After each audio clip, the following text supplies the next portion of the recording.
Louisville's B96.5.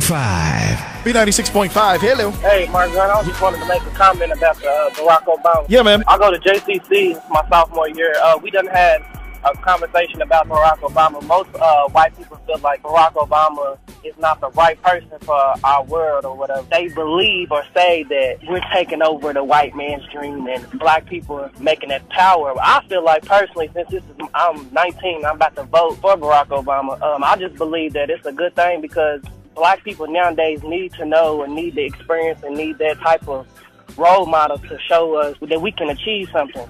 Right now, you know what I'm saying? I've been going through a whole lot, but I'm using a whole lot of past experience from my elders and stuff, you know what I'm saying, to push my way through college and everything. But I feel like that what Barack Obama's doing is good for us. You know what? And you bring up a very important component in this whole election that has been brought up and has been kind of swept under the rug and brought up again. And what's happening is if you go to a lot of online forums, the MySpace Political Forum is a really good one, and you check out some of the threads, there is so much racially motivated language about Barack Obama on some of these threads that it's absolutely ridiculous. And the funniest thing about it is you've got people, both black and white, who have taken the word racism and they've twisted the very definition. So it's like you can't bring up race without being called a racist. Right. Even though you're not making a racist statement, it is a matter of fact, nothing more, nothing less, that Barack Obama is an African American. Right. And you've got some people, some whites especially, that kind of are offended in the fact that this country is looking at this in such a historic context. Right. You know, on the one hand, they want to say that race doesn't matter, but on the other hand, by us putting things in such a historical context, and it truly is that is the only component of race that matters, if that makes sense. It's like, okay, in this country's history, there has never been an African American who has a very viable shot at running the highest office in the land. That is history, no matter what anybody wants to say about it. And then you get terms like the race card being thrown around.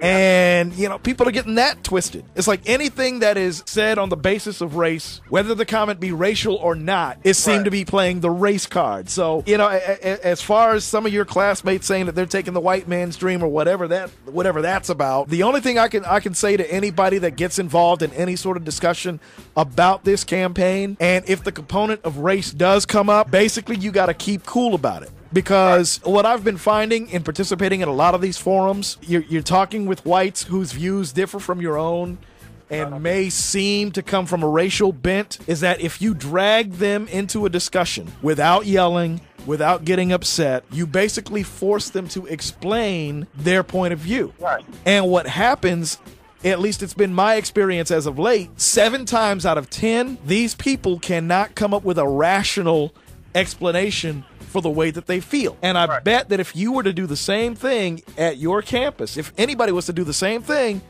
you know, don't get mad about what's being said, actually listen to what's being said, and then ask them to explain their reasons for saying it. Right. So this thing is, it's gonna come up. It's like as much as people want to say, well, no, this campaign isn't about race, we shouldn't make it about race, and they're right. The reality is a racial component is always going to be a part of it, so you may as well talk about it. About it, so yeah, and I feel that, you know what I'm saying, they say that Barack Obama would show favoritism towards the black people. I don't think Barack Obama would show favoritism to the black people just because he's a black and he will be the first black president. I mean, he's going to treat everybody the same. Right, he's running for the president of the United States of America. He's not running for the presidency of black America.